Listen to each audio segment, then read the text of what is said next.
Thank you, Sir Edward. On behalf of the third party, I'd very much like to associate myself in congratulating the people who, through their efforts, have got this debate here today. It's very timely, and I look forward also to having debates in the main chamber next week as we prepare for this summit. I think that many people are mesmerised and bewildered when we consider the scale of what is happening and what we're talking about. There's been estimates that $2 trillion of tax goes unpaid in the world economy. I mean, to put that in perspective, that means that £1 in every 20 that's in circulation in the world is subject to some form of dubious practice and somebody trying to not do what they should do with it. In developing countries, as my colleague has just stated, we have a situation where the amount of money that goes uncollected and unavailable to governments in Africa is greater than the amount of international aid that that continent receives. And here in our own country, the amount of tax that is evaded or avoided by those who should be paying it is estimated to be in excess of £7 billion. That would be enough, if the government were so minded and were able to collect that money, that would be enough to do away with all of the proposed cuts to welfare and social security that we've spent many hours debating over the last couple of years. So it's something that we really do need to get a grip on. And one of the things that's concerned me in this debate over the last few months is that there are those, I think, who they won't try and justify what's happening, but they do try and provide a smokescreen for some of it. And they suggest that actually an awful lot of what's going on is perfectly illegal. They say, well, this is tax avoidance, which is lawful. This is not tax evasion. And I think a lot of members of the public do get very confused about this, and we need to be clear about what is happening. When you decide to donate to a charity and you use the gift aid regulations in order to maximise your donation, or when you save for an ISA and you get tax benefits out of that, that is not tax avoidance. That is using a procedure which is there and which has been legislated for the purpose for what it was meant to be used for.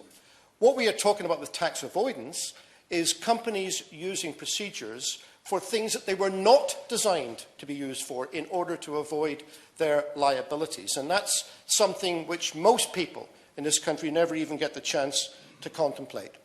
In terms of doing something about this, I echo the comments that have been made by other people. The most important thing is that we need to be able to follow the money. We need to see where it is, and so transparency is absolutely vital. And I welcome the fact that from next month that we will have a public register of beneficial interest in this country, so we'll be able to see what companies in this country own in this country. But however, for large parts of the Scottish Highlands, for example, the land is owned by companies who are registered in the Bahamas and elsewhere.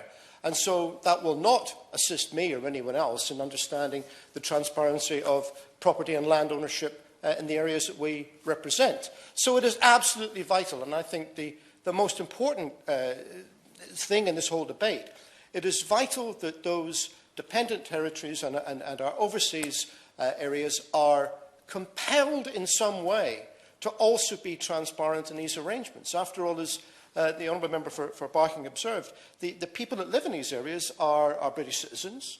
They also enjoy the protection and all of the benefits of the Crown, and therefore I think it is inconceivable that a situation can exist where these overseas territories and the Crown dependencies are allowed to deprive Her Majesty's Revenue and Customs of monies that they should rightfully be hoping to get. So I think it is vital that that action is taken. And I suppose the question for the Minister above all others is this, is what leverage, what sanction is going to be applied to the administrations in these areas to ensure that they do not frustrate the objectives that this Parliament has set itself in terms of this area. And as others have observed, there have been times in the past where we have not been shy about taking action to compel. So I think we need to know that at this summit those areas will be discussed.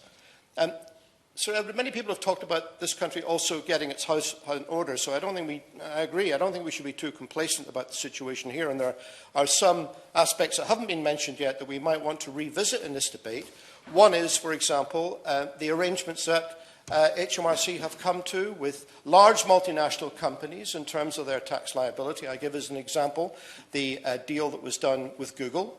We still need to know, if we're talking about transparency, the details of that. In the absence of the facts and figures, then we have to assume that, in effect, a deal has been done that allows this very rich multinational company to pay an effective corporation tax rate of 3%.